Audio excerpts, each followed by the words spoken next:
রাশিয়ার সঙ্গে সম্পর্কে নতুন উচ্চতায় ভারত। পশ্চিমাদের নজর এড়িয়ে ভারত রাশিয়ার সামরিক সহযোগিতার নিবিড় বন্ধন বিশ্ব রাজনীতিতে এক নতুন সমীকরণের ইঙ্গিত দিচ্ছে।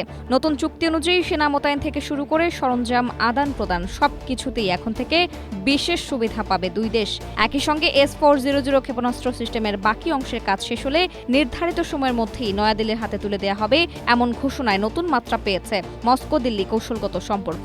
বিশেষ এই চুক্তিতে সর্বোচ্চ ৩,০০০ সেনা, ১০টি বিমান এবং ৫টি রণতরী একই সাথে উপস্থিত থাকার সুযোগ রাখা হয়েছে, যা মূলত দুর্যোগ মোকাবিলা এবং যৌথ মহড়ার ক্ষেত্রে দুই দেশের সামরিক সক্ষমতাকে আরও বাড়িয়ে তুলবে। সমঝোতার ফলে রাশিয়ার বন্দরগুলোতে ভারতীয় রণতরী এবং আকাশে রুশ যুদ্ধ বিমানের চলাচল আগের চেয়ে অনেক বেশি সহজ হবে।